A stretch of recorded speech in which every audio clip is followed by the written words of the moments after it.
Bienvenido al tercer podcast de Alimento Seguro, el podcast donde hablamos de todo lo que tiene que ver con seguridad alimenticia, con Carolina Mueces y Guillermo Molina. Variando el asunto.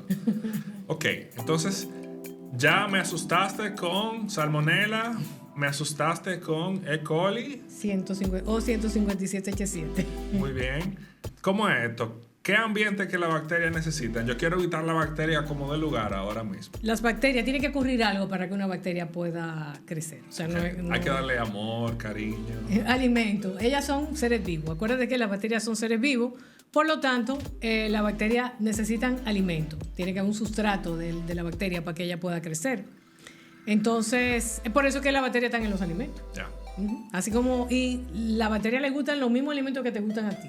El hamburger, la pizza. Claro, no, lo que tiene carne, porque tiene mucha proteína, o lo que tiene carbohidratos, eso mismo le gusta a la bacteria. Entonces, lo primero es alimento. También hay algunas bacterias que necesitan un medio que no sea ácido. Por eso es que cuando tú preparas carne, ¿qué tú le echas? Limón, vinagre. Porque cuando tú echas limón o vinagre en una carne, tú estás evitando, o sea, creando un medio no propicio para que una bacteria crezca. Yeah. Bien.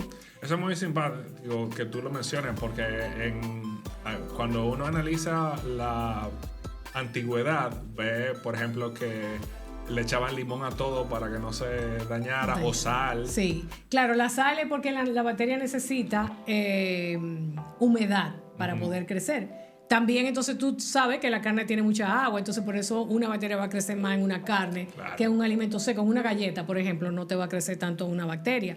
Entonces, los temas de secado de los alimentos, cuando tú deshidratas un alimento porque lo secas, lo que tú estás bajando es la cantidad de agua que hay disponible para que la bacteria pueda crecer. Okay, o cuando tú echas la sal, si tú salas un alimento, una carne, lo que tú estás haciendo es bajando la cantidad de agua disponible. Entonces, como no hay agua, la bacteria no crece. Entonces, agua. La bacteria necesita también agua para poder crecer. Okay. Y lo otro que necesita la bacteria es tiempo y temperatura. Okay. Hay algunas bacterias que necesitan oxígeno, otras no. Entonces, la mayoría de las bacterias necesitan oxígeno, pero hay algunas bacterias que se llaman anaerobias y no crecen cuando hay oxígeno presente. Pero lo más importante de todo esto es lo del tiempo y la temperatura. Ok, ¿por qué es importante el tiempo y la temperatura? Bueno, porque la bacteria va a crecer en una combinación de un tiempo, una temperatura adecuada. O sea, si la bacteria tiene la temperatura adecuada, ella se va a desarrollar.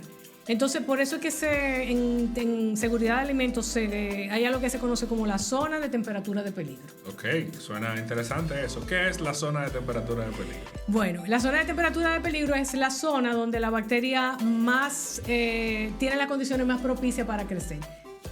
Esa zona Disney World para las bacterias. Claro, el Disney World de la bacteria. Están ellas felices ahí. Entonces es entre 5 grados y 55 grados. Okay. Esta es la zona en la cual la bacteria crece. Crecen, exactamente. Entonces, si tú quieres controlar el crecimiento de la bacteria, ¿qué tú harías? No ponerla en esas temperaturas. Claro, o sea, o tú la refrigeras o tú la calientas. Ah, ok. ¿Entiendes? Porque es 5 grados a 55 grados. Eso quiere decir que si tú mantienes el alimento frío. Oigan, una cosa importante, la gente piensa que el frío mata a la bacteria, pero las bacterias no se mueren en el frío, se ponen ahí latentes. Se congelan. Sí, igual que la gente cree que el agua no tiene bacterias. El hielo no tiene bacterias. ¿Cómo el hielo va a tener bacterias si está frío? Pero te sorprendería saber toda la bacteria que puede tener el hielo. Ok. Entonces eso es una forma. Tú la refrigeras o la congelas y la bacteria se va a mantener latente, no va a crecer porque no tiene una temperatura adecuada para el crecimiento. Esto es muy importante. Lo que estamos diciendo es que si nosotros ponemos el alimento en frío, eso lo único que hace es la cantidad de bacterias que tenía no va a seguir aumentando. Pero siguen ahí. Exactamente. Si uno no lo cocina. Exactamente. Y la otra cosa es arriba de 55 grados, que es la temperatura que tú utilizas la mayoría de las veces para calentar, cocinar cualquier alimento, mata cualquier bacteria, sobre todo las bacterias patógenas. Okay. Entonces, o tú refrigeras o tú calientas. Okay. Ese sería como el... Cuando tú calientas, ahí sí se mueren las bacterias. Sí. La mayoría de las bacterias patógenas, sobre todo, se mueren a una temperatura por arriba de 65 grados. Pues está resuelto. Lo calentamos y luego lo metemos en la nevera. No, espérate, ese es el problema. Que mucha gente, por ejemplo, tú vienes y preparas un pastelón de arroz o un pastelón, una lasaña, y tú no te la quieres comer y tú vienes y coges la lasaña y la metes en la nevera. Eso es lo peor que tú puedes hacer. Pero la frizamos la bacteria, ¿no? No, lo que pasa es que como es un pastelón y te es grueso, el pastelón no se va a enfriar a una velocidad tan rápida como para realmente controlar. Y lo que va a pasar es que el interior del pastelón se va a mantener caliente y además te va a calentar la nevera. Entonces, para tú Eso tiene sentido refrigerar exacto, para tú refrigerar o congelar hay un procedimiento. Okay. Eso tú no puedes decir que meter la cosa caliente directamente en la nevera. Ok, Carolina, entonces, ¿cuál es el procedimiento? Bueno, el procedimiento es que si tú tienes que calentar algo, tú sabes que yo tengo una historia buenísima con eso de calentar cosas. Cuéntame. Cuando yo vivía en Guatemala, tú sabes que en Guatemala no se come sancocho. Pero la muchacha que vivía conmigo, que era dominicana, se le ocurrió de que ofrecerle un sancocho de que a la gente del hospital donde ella trabajaba. Okay. Entonces ya se puso a preparar su sancocho, terminó como a las 12 de la noche y vino y lo metió en el freezer. Cuando ella se levantó el otro día, ese sancocho estaba podrido. Porque en realidad, al estar caliente y ella meterlo en la nevera no tenía la capacidad para enfriar suficiente y el sancocho lo que hizo fue que se decompuso. Se decompuso, exactamente. Y no se lo pudieron comer. Entonces, ¿qué es lo que se supone que uno hace? Uno porciona el alimento. Yeah. Tú lo porcionas. Lo divide. Exacto. Cuando tú lo porcionas, tú lo que estás haciendo es poniéndole temperatura por todo el borde en porciones más pequeñas y se va a enfriar más fácilmente. Claro, pero eso disipa el calor. Exactamente. La mejor forma es que tú dividas el alimento y lo pongas en una bandeja con agua y hielo. Entonces, uno tiene que bajar la temperatura de 55 hasta 21 en 2 horas. Okay. Y después, en las próximas 4 horas, la tiene que bajar a 5 grados.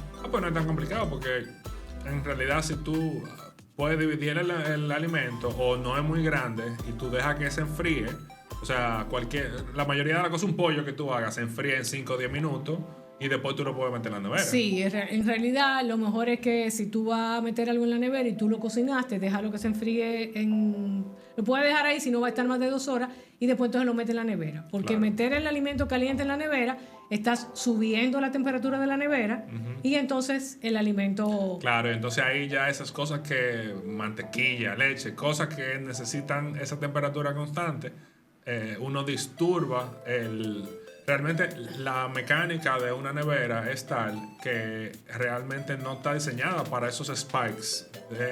Ese salto del calor no es como un aire acondicionado que regula.